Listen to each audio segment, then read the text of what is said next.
हाँ जी बेटा जी, तो आपका स्वागत है हमारी एक नई वीडियो में। आज हम करने जा रहे हैं class 9th class 11th AI basics to advance level तक की तैयारी। आज हम आ चुके हैं अपने सेशन 3 के अंदर, जिसके अंदर अपने कुछ टॉपिक्स को कवर करने जा रही है। मैं जूम इन करके दिखा देता हूँ।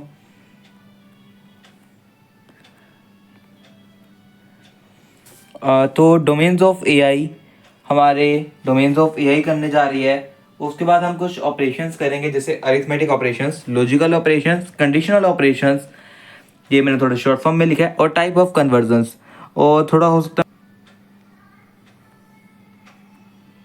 है मैं आपको एआई एथिक्स के बारे में भी इसके अंदर बताऊंगा। तो चलिए शुरू करते हैं। मैंने आपको जो वर्ड पे लिख के दिया है ये हमारी बेसिक्स है, मतलब कि एक शॉर्ट डेफिनेशन जिसका आप लर्न कर सकते हो समझने के लिए। बाकी मैं आपको बोल के एकदम एक्सप्लेन डीप एक्सप्लेनेशन देने वाला हूँ। तो चलिए शुरू करते हैं अपनी वीडियो को। इंट्रोडक्शन टू एआई डोमेन्स, हम डोमेन्स ऑफ एआई को इंट्रोड्यूस करने जा रहे हैं अब। Artificial intelligence uses training data to develop और improve the intelligence of an AI model और मशीन। हमारा जो एआई है वो इंटेलिजेंस का यूज़ करता है अपनी मशीन को डेवलप करने के लिए। उसे कुछ डाटा की रिक्वायरमेंट होती है। हमारा जो एआई डोमेन है मेनली वो depending on the applications, AI algorithm पे डिपेंड करता है, डेवलपमेंट पे। एल्गोरिदम सही वर्क करेगा, डेवलपमेंट होगी, टास्क सही परफॉर्म करेगा, तो ही हमारा एआई मॉडल बनेगा, जिसको कि बाद में हम ट्रेनिंग के बाद हम उसको टेस्टिंग के लिए यूज़ कर सकते हैं। तो हमें AI models can be broadly categorised as in 3 domains. हम 3 तरह का मेनली बेसिकली डाटा उसके अंदर डालते हैं। पहले हमने सोचा इंटेलिजेंस कौन सी देते हैं, अब डाटा कौन सा इनपुट करना है वो देखते हैं। तो डोमेन्स का मतलब वही है कि कौन से 3 टाइप का डाटा हम एंटर करने वाले हैं। तो हमारा पहला आता है डाटा साइंस, दूसरा आता है CV computer vision, and third आता है एनएलपी नेचुरल लैंग्वेज प्रोसेसिंग। आल कोऑर्डिनेट्स, जब ये तीनों इकट्ठे काम करेंगे तो ये ह्यूमन इंटेलिजेंस की तरह वर्क कर पाएंगे, जो कि बहुत ज़रूरी है, जिसका मेन हमारा कारण है इंटेलिजेंस, मतलब कि एक एआई मशीन को बनाने का, मशीन में आर्टिफिशियल की इंटेलिजेंस डालने का, जिससे कि ह्यूमन का जो वो है काम करने का, जो जैसे अगर कोई बल्ब है वो अपने आप ऑन हो जाए हमारे आने पर, ऑटो सेंसर बल्ब्स, ठीक है, इसका एग्जांपल हो सकता है।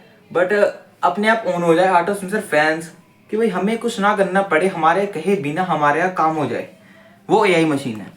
तो हम डाटा साइंस से शुरू कर रहे हैं। Data is the core of AI. Data is the core of AI. It can be form in the audio, जैसे कि मैंने मेंशन किया है, जो हमारा डाटा है वो काफ़ी तरह के अंदर हो सकता है, ऑडियो, वीडियो, टेक्स्ट और फोटो, और मैंने क्या मेंशन किया, ऑडियो और रिकॉर्डिंग, ठीक है, इन तरह का हो सकता है हमारा data. Data science refers to multi disciplinary field that includes the collection, processing, analysis and interpretation of large and variable data sets। जो हमारा डाटा है वो बेसिकली जो इन्फॉर्मेशन है उसको प्रोवाइड करते हैं। डाटा साइंस हमारा वो है जो इन्फॉर्मेशन हम उसे प्रोवाइड कराते हैं, उसी डाटा साइंस कहते हैं। ये कलेक्टिंग होता है हमारे डिफरेंट टाइप के अंदर, जैसे स्ट्रक्चर डाटा या अनस्ट्रक्चर्ड डाटा या सेमी स्ट्रक्चर्ड डाटा। इसके बारे में भी हम आगे बात करने वाले हैं। जैसे कि डाटा आगे हमारा जो मेनली एआई सिस्टम है, सेकंड पॉइंट हमारा ये आ सकता है कि यही जो हमारा सिस्टम है 90% 98% हमारा सिस्टम एआई जो है मशीन वो डाटा पर ही डिपेंड करती है। मतलब कि 98% जो मेनली हमारा डाटा चाहिए ही चाहिए, हम इसको स्किप बिल्कुल नहीं कर सकते, नहीं तो मशीन हमारी एकदम फेल है, ठीक है। ये बिग डाटा में भी, big storage amount of data में भी आ सकता है हाई क्वालिटी। बिग डाटा के लिए हम थोड़े बड़े प्रोसेसर्स का यूज़ करते हैं for that better time efficiency, ठीक है। एप्लीकेशंस ऑफ डाटा साइंस अगर हम बात करें तो price comparison, website search engines and website recommendations. जैसे अब डाटा के लिए हमारा वेबसाइट रिकमेंडेशन, अब डाटा अगर वो स्टोर कर लेगा हमारा पुराना, अगर उसने डाटा स्टोर कर रखा होगा तो हमें अगर नेक्स्ट टाइम वेबसाइट रिकमेंडेशन दे पाएगा। चलिए हम चलते हैं अपने नेक्स्ट पर, कंप्यूटर विजन।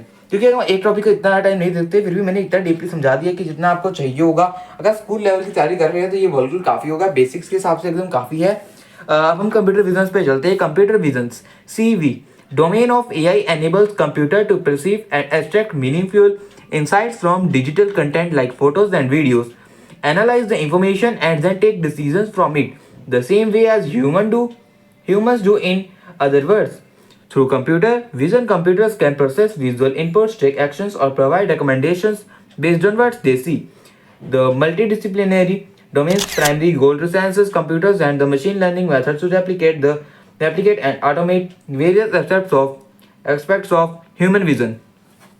तो बेसिकली अगर मैं आपको हिंदी में बताऊं तो हमारा कंप्यूटर विजन क्या है। कंप्यूटर हमारा विजन जैसे ये है कि जैसे हम अब ह्यूमन के पास एक ऐसी तरह की ताकत होती है कि वो जज कर पाता है कि उसके पीछे क्या है, या जैसे जिस चीज को वो नहीं देख पा रहा उसकी फिर भी वो विजुअल इमेजेस एक अपने माइंड में क्रिएट कर लेता है। अगर कोई उसे कुछ बता रहा है तो उसकी भी वो विजुअल इमेजेस क्रिएट कर लेता है अपने माइंड के अंदर। ये एक ह्यूमन के पास एबिलिटी है। अब आपने गूज बम्प के बारे में सुना होगा, रोंगटे। अब हमें पुराने जमाने के अंदर जब जानवर हमारे कोई मारने के लिए हमारे पास आने वाला था, जब हम आदि मानव जमाने के अंदर थे, तो हमारे जो रोंगटे थे वो बड़े हो जाते थे। अब हमारे बाल बहुत ज्यादा थे, इसलिए हमें दिख जाता था, पता लग जाता था कि हमारे पास कोई आने वाला है। वैसे हम कंप्यूटर को भी एक ऐसी एबिलिटी देने जा रहे हैं जिससे कि कंप्यूटर मशीन अपने अगल बगल में देख सके, वो इमेज कर सके कि भाई पीछे कौन है, कहाँ है, जैसे कि एडएस लेवल 2 या सेंसर जैसे कि यूज करते हैं।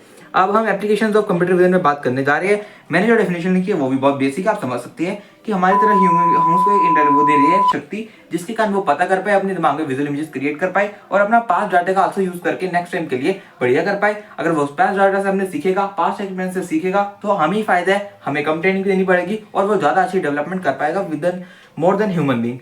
अब हम चलते हैं अपने नेक्स्ट पर, इसके applications of computer vision. Self driving automobile cars. अब सर्टिफाइड ऑटोमोबाइल कार्स मैंने अभी बताया एडएस लेवल, जैसे कि सेंसर जो कार्स में लगाई जाती है वो इमेज ही क्रिएट करते हैं इन देयर मदरबोर्ड। ठीक है, अब हमारा दूसरा आता है फेशियल रिकॉग्निशन। फेशियल रिकॉग्निशन हमारे फोन में दिया जाता है, वो एक इमेज क्रिएट कर लेता है हमारी, फिर नेक्स्ट टाइम जो हम करते हैं तो ज़रा इमेज से चेक करके हमें बताता है कि हमारी इमेज है, जिससे कि फोन अनलॉक हो जाता है। अब हम एनएलपी पे जा रहे हैं। एनएलपी जाने के लिए नेक्स्ट स्लाइड पे जाना होगा। हाँ जी बेटा जी, तो अब हम आ चुके हैं अपनी अगली स्लाइड के ऊपर। अब हम समझने जा रहे हैं what is the meaning of NLP. तो एनएलपी की अपनी फुल फॉर्म होती है natural language processing. Natural language processing, NLP is the ability of computers to understand and interpret human language and text. natural language. The goal of NLP is to take a verbal or written input, process it and understand it. Basically मैंने जो लिखा है, जो हमारा NLP है वो use किया जाता है to interpret with the human language. अगर हमें एक एआई मशीन को ह्यूमन के साथ बात करना है तो हमें, क्योंकि जो हमारी कंप्यूटर है वो तो बाइनरी लैंग्वेज के अंदर होता है, 0 और 1 की फॉर्म में यूज़ होता है, समझ पाता है, लेकिन वो हमारी बात को कैसे समझेगा। तो हमने एआई मशीन को अपनी बात को समझाने के लिए, कन्वर्जन करने के लिए, कन्वर्सेशन तो होनी चाहिए, बहुत इंपॉर्टेंट है, उसी के बिना काम नहीं चल पाएगा हमारा। हम रिटर्न में सारा काम नहीं कर सकते, ना ही हम बाइनरी लैंग्वेज सीख सकते हैं हर कोई। तो सबके कंफर्टेबल के लिए हमने कंप्यूटर को, एक एआई मशीन को, हमने एनएलपी प्रोग्राम एक ऐसा डोमेन दिया है जिससे कि वो हमारे साथ इंटरप्रेट कर सकता है, हमारी बात को समझ सकता है और अपनी बात को हमें कह सकता है। बट हमें अपनी बात में भाषा में समझ आएगा, उसे अपनी भाषा में समझ आएगा। तो applications of natural language processing, the following are the some common applications of NLP: email filters और spam filters, sentiment analysis, virtual assignments, assistants and chatbots, text summarization, language translation, email filters. Gmail and other mailing platform use email or special filters whether to unwanted or malicious message not from the spam. emails पढ़ने के लिए और text summarization करने के लिए, language translation करने के लिए वर्चुअल असिस्टेंट तभी मुझसे बात कर सकते हैं, चैटबॉट हम तब से बात कर सकते हैं। यही इसके एप्लीकेशन है, इसके एग्जाम्पल्स है। एसएमएस। एनएलपी हमारा आगे दो पार्ट्स में डिवाइड होता है, एनएलयू एंड एनएलजी। एनएलयू का मतलब होता है natural language understanding and NLG का मतलब है नेचुरल लैंग्वेज जनरेशन। ठीक है, जो एनएलयू है जो हमारा मेनली यूज़ किया जाता है, अंडरस्टैंडिंग के नाम से क्लियर होता है कि ये अंडरस्टैंड करने के लिए, जो हम ह्यूमन इससे इनपुट कर रहे हैं वो उसे समझने के लिए इसका यूज़ करता है। इसके अंदर जो डिफरेंट पार्ट है, मतलब कि सब यूनिट इसकी, उसका यूज़ करता है। लेकिन एनर्जी जो यूज़ करता है ये अपने जनरेटिव करने के लिए करता है, हमसे कन्वर्सेशन करने के लिए जो ये सेंटेंस और टेक्स्ट हमें सेंड करेगा उसे हमारी भाषा में भेजने के लिए ये एनर्जी का यूज़ करता है, जिससे कि ये अपने हमारी भाषा वाले टेक्स्ट बनाता है, सेंटेंस बनाता है, वर्ड्स, मतलब कि टेक्स्ट बनाता है, वर्ड बनाता है, सेंटेंस बनाता है, तभी हमारे साथ इंटरप्रेट कर पाता है।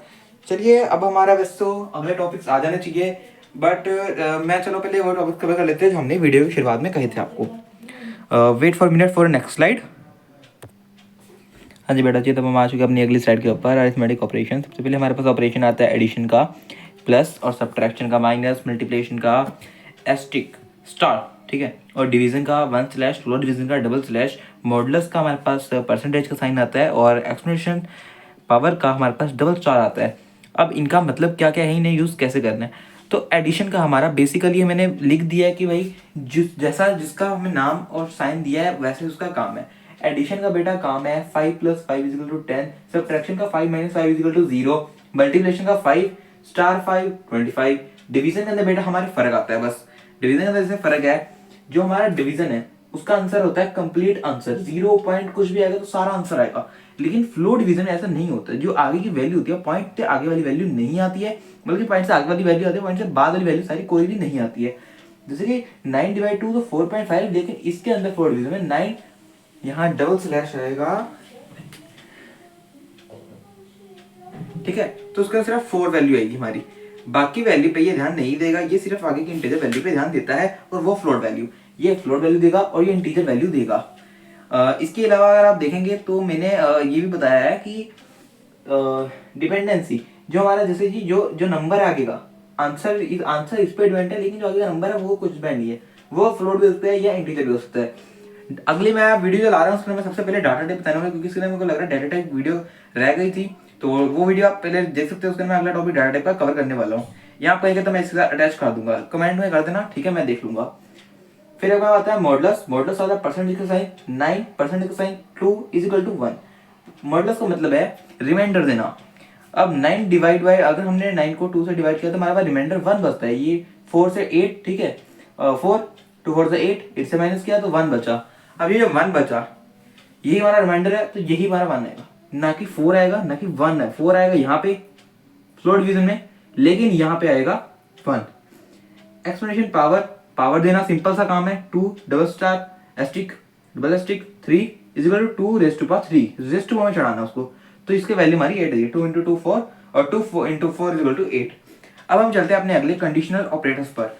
बेटा ये बड़े इजी है, देखो ये ग्रेटर देन का साइन है, ये लेस देन का साइन है, ये इजिकल टू ये बताने वाला हूँ आगे। ये हमारा less than and equal to का साइन है, वो ग्रेटर देन इजिकल टू का साइन है, लेस देन इजिकल टू का साइन है। ये बेटा थोड़ा आपके लिए हो सकता है ना, ये है एक्सक्लेमेशन मार्क, इसका मतलब है नॉट इक्वल टू, ये वैल्यू इसके नहीं इक्वल है। कंडीशन का मतलब है हमें ये वैल्यू कंपेयर, ये वैल्यू कंपेयर, ये कंपेयर करना है, ये मेनली कंपेयर के लिए यूज किया जाता है। इसके अंदर हमारा इक्वल टू नहीं आता, क्योंकि इक्वल टू का मतलब होता है ए = 8, ए की वैल्यू ही 8 है, ए इज 8, लेकिन ए = 8 का मतलब है ए या 8 है, ये और ये सेम है, क्या ए की वैल्यू 8 है ऊपर भी, ये इसलिए यूज होता है, ये कंपेयरिंग के लिए, इसलिए यहाँ पे इक्वल टू नहीं आएगा। यही है हमारे सिर्फ कंडीशनल ऑपरेटर्स। अब चलते हैं हम लॉजिकल ऑपरेटर्स पे। लॉजिकल ऑपरेटर्स में हमारे पास आता है एंड और नोट, ये हम लगाते हैं फॉर द स्टेटमेंट्स, ठीक है। इसका जो हमारा आंसर आता है वो ट्रू फॉल्स में आएगा। ये हम इनपुट करते हुए पाइथन में हम एंड और नोट का यूज करते हैं, लेकिन जो हमारा आंसर आएगा वो ट्रू या फॉल्स में आएगा। जैसे इसका न्यूमेरिक वैल्यू में आ रहा था, इसका भी हमारा उसमें आएगा कि भाई ये है कि या नहीं है, ये भी ट्रू फॉल्स में जाएगा हमारा आंसर, और ये भी ट्रू फॉल्स में जाएगा, एंड और नॉट वाला भी, ठीक है। अब हम चलते हैं अपने नेक्स्ट पर। हमारा भी एक टॉपिक रह गया था यहाँ पे, हमारा क्या रह गया, टाइप ऑफ कन्वर्जन रह गया, ठीक है। चलते हैं नेक्स्ट स्लाइड पर। बेटा हम आ चुके हैं अपने नेक्स्ट टॉपिक के ऊपर, नेक्स्ट स्लाइड के अंदर टाइप ऑफ कन्वर्जन। इसके अंदर हमारा डॉग्स टाइप का होते हैं, इम्प्लिसिट एंड एक्सप्लिसिट, लेकिन मेरे हिसाब से इसका डेफिनेशन नहीं आती। इम्प्लिसिट बेसिकली इनपुट के लिए होता है, एक्सप्लिसिट आउटपुट के लिए, ठीक है। तो बस इम्प्लिसिट और एक्सप्लिसिट याद कर लीजिए, मैं नेक्स्ट वीडियो के टॉपिक्स डाल रहा हूँ।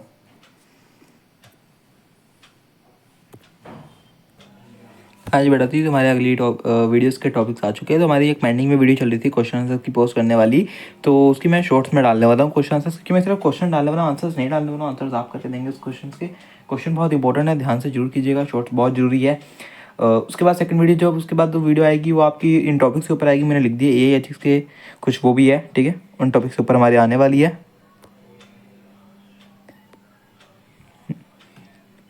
एक मिनट, ठीक है, क्लियर है, हाँ। तो हमारी अगली वीडियो ए एथिक्स के ऊपर आने वाली है।